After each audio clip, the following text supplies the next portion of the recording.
মাননীয় সদস্য মোহাম্মদ নাজিবুর রহমান, পাবনা ১, সময় 10 মিনিট।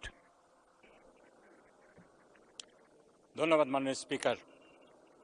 মাননীয় স্পিকার, আজকের এই গুরুত্বপূর্ণ আলোচনার জন্য মাননীয় আইনমন্ত্রী আমাদের মাননীয় বিরোধী দলীয় সংসদ সদস্যদেরকে সংবিধান, জুলাই সনদ, সোশ্যাল কন্ট্রাক্ট, দার্শনিক লক, রুসো, হবেট থিওরি ও মদিনার সনদ সামনে রাখতে বলেছেন। স্পিকারকে সেদিন মাননীয় ডেপুটি স্পিকারকে তিনি অনুরোধ করেছিলেন এই বিষয়গুলি যেন সংসদ সদস্যদের জন্য অ্যাভেলেবেল করা হয়। কিছু কিছু জিনিস অ্যাভেলেবেল করা হয়েছে। আশা করছি এগুলোর উপর তিনি বিস্তারিত জ্ঞান গর্ব বক্তব্য দিবেন। মাননীয় স্পিকার, 2009 সালে ইংল্যান্ডে যখন ব্যারিস্টারি পড়তে যাই, আমাদের ক্রিমিনাল ল পড়াতেন একজন লিজেন্ডারি ক্রিমিনাল লয়ার। তিনি আইনজীবীদের, ব্যারিস্টারদের কূট কৌশলের উদাহরণ দিতে যেয়ে বলেছিলেন, যখন কোনো মামলা দুর্বল থাকে তখন তার আইনজীবীরা যখন অন্য প্রতিপক্ষকে অসংখ্য বই, দলিল, দস্তাবেজ দিয়ে একেবারে ভাসিয়ে দেয়, অপ্রাসঙ্গিক বিষয় নিয়ে আলাপ আলোচনায় মগ্ন হয়, এভাবে সময় ক্ষেপণ করে, ততক্ষণে মামলার দফা রফা শেষ হয়ে যায়। সেটা হলো কূটতর্ক। আমি বলছি না মাননীয় আইনমন্ত্রী এখানে জুলাই সনদ বাস্তবায়নের আলোচনার ক্ষেত্রে একই কৌশল নিয়েছেন, কিন্তু প্রশ্ন হলো জুলাই সনদ বাস্তবায়নের ক্ষেত্রে জাতীয় ঐক্যমত্য প্রতিষ্ঠা হওয়ার পরে এর বাস্তবায়নের আলোচনায় আদৌ এই সকল পলিটিক্যাল ফিলোসফি নিয়ে আলাপ তোলার কোনো যৌক্তিকতা আছে কিনা, এটা বিবেচনার দাবি রাখে। মাননীয় স্পিকার, জুলাই সনদ বাস্তবায়নের আদেশকে প্রশ্নবিদ্ধ করতে অনেকগুলো আইনি প্রশ্ন তুলে ঘোলা পানিতে মাছ শিকারের চেষ্টা চলছে, কিন্তু আইনি বিষয়গুলো নিয়ে দুঃখের সাথে বলতে বাধ্য হচ্ছি সরকার তাদের অবস্থান পরিষ্কার করছে না। আমি এখানে সুনির্দিষ্টভাবে কিছু আইনি বিষয়গুলোকে যে নিয়ে আসা হয়েছে সেগুলো উল্লেখ করতে চাই। এগুলার ব্যাপারে সরকারের সুনির্দিষ্ট জবাব চাই। যে সমস্ত প্রশ্নগুলো তোলা হয়েছে, রাষ্ট্রপতির আদেশ আইন হতে পারে কিনা, এটি হলো প্রথম প্রশ্ন। এ বিষয়ে আমি গত 15 ফেব্রুয়ারিতে বলেছি, 15 মার্চে আমি দুঃখিত মাননীয় স্পিকার, সংবিধানের 152 অনুচ্ছেদ দেখিয়ে বলেছিলাম রাষ্ট্রপতির আইন সংবিধান অনুযায়ী, রাষ্ট্রপতির আদেশ সংবিধান অনুযায়ী আইন। আজকেও আমি দেখাবো এটা যে আইন। এরপরে দ্বিতীয় যে বিষয়টি, সেখানে রাষ্ট্রপতির আদেশের এখতিয়ার নিয়ে প্রশ্ন তোলা হয়েছে। রাষ্ট্রপতির আদেশ দেওয়ার এখতিয়ার আছে কিনা, কে তাকে এই এখতিয়ার দিল, যদি এখতিয়ার থেকে থাকে কিভাবে দিল। আমাদের এই বিষয়ে পরিষ্কার কথা, রাষ্ট্রপতির আদেশ দেওয়ার এখতিয়ার আছে। এই এখতিয়ার তাদেরকে দিয়েছে জুলাইয়ের গণ অভ্যুত্থান যারা সংগঠিত করেছে সেই আপামর জনসাধারণ।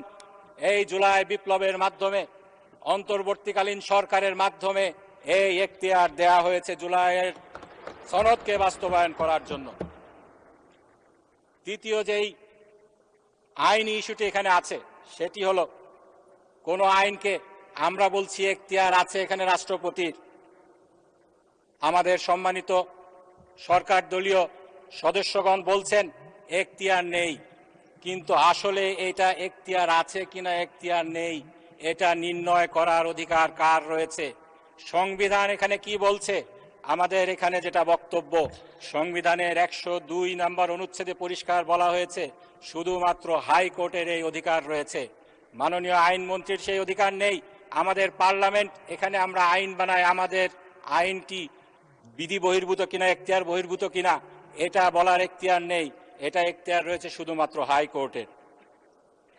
চতুর্থ যে বিষয়টি আইনি প্রশ্ন, সেটা হলো জুলাই বিপ্লবের মাধ্যমে জনগণের কনস্টিটিউয়েন্ট পাওয়ার, যেই পাওয়ারের আলোকে রাষ্ট্রপতিকে আদেশ দেওয়ার ক্ষমতা দেয়া হয়, 13তম সংশোধনীর মামলায় যে কনস্টিটিউয়েন্ট পাওয়ার জনগণের সাংবিধানিক অধিকারের বিষয়ে নিশ্চিত করা হয়েছে, সেই সাংবিধানিক অধিকারটি জুলাই বিপ্লবের মাধ্যমে ট্রিগার্ড হয়েছিল কিনা, এখানে আমাদের বক্তব্য সেটা হলো সরকারকে আজকে পরিষ্কার করতে হবে জুলাইকে তারা বিপ্লব হিসাবে স্বীকার করেন কিনা।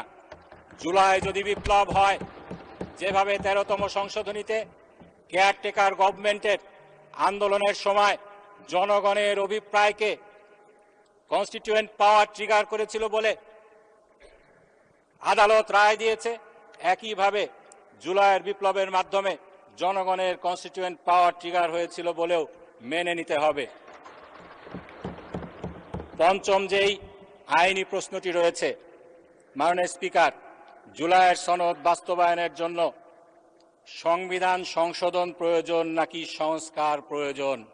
এক্ষেত্রে আমাদের বক্তব্য হলো, বাংলাদেশে বিদ্যমান সাংবিধানিক যে আইন রয়েছে, যেই ডক্ট্রিন অফ বেসিক ফিচার, যেটা 8ম সংশোধনীর মামলায় আমাদের দেশে ইন্ট্রোডিউস করা হয়েছিল এবং 5ম সংশোধনীর মামলায় যেটা আরও বেশি স্ট্যাবলিশড হয়েছে, সেটার আলোকে যে ধরনের সংস্কার আমরা চাচ্ছি জুলাইয়ের সনদের মাধ্যমে, সেই সংস্কার সংবিধান সংশোধনের মাধ্যমে সম্ভব নয়। এজন্য প্রয়োজন সংবিধান সংস্কার। মাননীয় স্পিকার, প্রথম যে বিষয়টি আমি বলেছি উত্তর দেয়া প্রয়োজন, সেটি হলো রাষ্ট্রপতির আদেশ আইন কিনা। মাননীয় স্পিকার, এর মধ্যে 7 মিনিট চলে গেছে। মাননীয় স্পিকার, একটা ঘড়ি আছে, মাননীয় সদস্য ঘড়ি দেখে বক্তব্য দেন। সেটাই দেখছি। 10 মিনিট, 3 মিনিট আছে আপনার।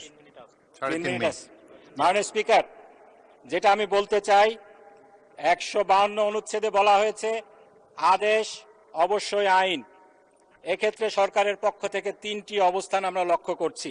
আইনমন্ত্রী 29শে মার্চ তিনি তার একটি সাক্ষাৎকারে একটি জাতীয় দৈনিকে বলেছেন, এই আদেশটি অবিকল আইনের মতো মনে হলেও কোনোটাই সাংবিধানিকভাবে বৈধ আইন নয়। যদি উনি মনে করছেন এটা আইন কিন্তু বৈধ আইন নয়। মাননীয় অ্যাটর্নি জেনারেল, তিনি তখন অ্যাটর্নি জেনারেল হননি, 18 মার্চ একটি জাতীয় দৈনিকে তিনি কলাম লিখে বলেছেন, আদেশ যে আইনের অন্তর্ভুক্ত সে কথা অস্বীকার করার কোনো উপায় নেই। মাননীয় স্বরাষ্ট্রমন্ত্রী 15 মার্চ এই সংসদে দাঁড়িয়ে বলেছেন, এটি না অধ্যাদেশ না আইন, মাঝামাঝি একটি জিনিস। এ বিষয়ে আমি সংক্ষেপে যেটা বলতে চাই, এই আইনের বৈধতা নিয়ে একটি মামলা হয়েছে হাইকোর্টে, সেই মামলায় রুল জারি হয়েছে। একটি মামলায় যখন রুল জারি হয়, কোর্ট তখন প্রকারান্তরে ডিক্লেয়ার করেন প্রিমা ফেসি এটা প্রুভড হয়েছে, এটি ল। কারণ যদি ল না হতো তাহলে এটা চ্যালেঞ্জ করে রিট করার কোনো সুযোগ নেই। কোর্ট যখন এটাকে ল বলে স্বীকার করে নিয়েছেন, আমাদের সংসদ, আমাদের আইনমন্ত্রী, আমাদের কারো পক্ষে কি সেটাকে আইন হিসাবে অস্বীকার করার কোনো সুযোগ আছে কিনা? এখানে রুল জারি হয়েছে, স্টে হয়নি। যদি স্টে না হয়, সংবিধানের যে বাইবেল মনে করা হয় সেই মাহমুদুল ইসলামের বই কনস্টিটিউশনাল ল অফ বাংলাদেশ, এখানে পরিষ্কার বলা হয়েছে, যদি কোথাও রুল জারি করা হয় কিন্তু স্টে না করা হয়, এটাকে স্টিল কনসিডার করা হবে ইন্ট্রাভাইরাস, নট আলট্রাভাইরাস। আলট্রাভাইরাস হলো আইন বহির্ভূত আর ইন্ট্রাভাইরাস হলো আইন সম্মত। সুতরাং এটা মানতে আমরা সবাই বাধ্য। এই আদেশের 10ম অনুচ্ছেদ এবং 12 অনুচ্ছেদকে লঙ্ঘন করে সরকার এবং রাষ্ট্রপতি এই আইনের ব্যত্যয় ঘটিয়েছেন, আইনের শাসনের এখানে ব্যত্যয় ঘটেছে। এখানে দ্বিতীয় যে বিষয়টি রয়েছে, রাষ্ট্রপতির আদেশ দেওয়ার এখতিয়ার আছে কিনা, কে তাকে এখতিয়ার দিল, কিভাবে দিল? এক্ষেত্রে এই সংসদে বলা হয়েছে জনগণের আবেগ দিয়ে রাষ্ট্র চলে না, রাষ্ট্র চলে সংবিধান দিয়ে। মাননীয় স্পিকার, আপনার মাধ্যমে আমি বলতে চাই, সংবিধান অনুযায়ী জনগণের আবেগ হলো সংবিধানের বাবা। এটা আমার কথা না।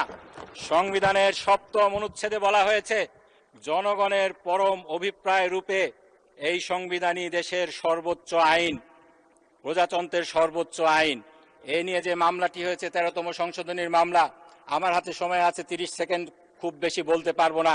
সেখানে তৎকালীন অ্যাটর্নি জেনারেল, আজকের আইনমন্ত্রী বলেছিলেন জনগণের সাংবিধানিক ক্ষমতা কখনো পরিত্যক্ত হয় না, আর এর অবস্থান সংবিধানের উপরে। সেই মামলায় কোর্ট রায় দিয়েছিল এই যে সংবিধানের উপরে জনগণের সাংবিধানিক ক্ষমতা আছে, এটাকে কোর্টেও চ্যালেঞ্জ করা যাবে না, এটা বিয়ন্ড চ্যালেঞ্জ। এটা নিয়ে মাননীয় স্পিকার আমাকে আর একটা মিনিট যদি বাড়িয়ে দেন, আমি একটি পয়েন্ট বলেই শেষ করবো। আরো অনেক পয়েন্ট, আইনি পয়েন্ট ছিল কিন্তু বলতে পারছি না। একটা মিনিট বাড়িয়ে দেন।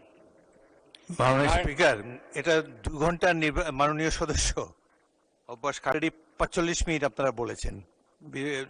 ট্রেজারি বেঞ্চের বক্তা রয়েছে, আবার মাননীয় বিরোধী দলের নেতা আবার বলবেন, আপনাদেরও 3 জন বক্তা এখনো বাকি আছে। সুতরাং আচ্ছা ঠিক আছে, 1 মিনিট আপনি বলেন। মাননীয় স্পিকার, ধন্যবাদ আপনাকে। এই অন্তর্বর্তীকালীন সরকারের বিষয়টি নিয়ে একটি মামলা হয়েছিল, মহসিন রশিদ ভার্সেস বাংলাদেশ। সেখানে কোর্ট ক্যাটাগরিক্যালি বলেছিল, this government is backed by instrument as well as backed by the will of the people. সুতরাং এখানে জনগণের রায় ছিল। জনগণের যেই ম্যান্ডেট তারা দিয়েছিল, সেদিন 3টা ম্যান্ডেট দিয়েছিল, সংস্কার, বিচার এবং নির্বাচন। সেই সংস্কারের যে ম্যান্ডেট জনগণ দিয়েছিল, তার আলোকেই অন্তর্বর্তীকালীন সরকার প্রেসিডেন্টের মাধ্যমে এই আদেশটি জারি করিয়েছে। সুতরাং এটার এখতিয়ার নিয়ে প্রশ্ন তোলার কোনো অধিকার কারণেই। কেউ যদি এটা বিচার করতে পারেন, সেটা হলো বাংলাদেশের হাইকোর্ট। সেই হাইকোর্টে যতক্ষণ পর্যন্ত না এর ব্যাপারে রায় আসছে, আমাদেরকে সকলকে এই আইনটি মানতে হবে। আরো অনেক কথা ছিল, বলতে পারলাম না। আপনাকে ধন্যবাদ জানিয়ে আমার বক্তব্য এখানেই শেষ করছি। ধন্যবাদ মাননীয় স্পিকার এবং সংসদকে।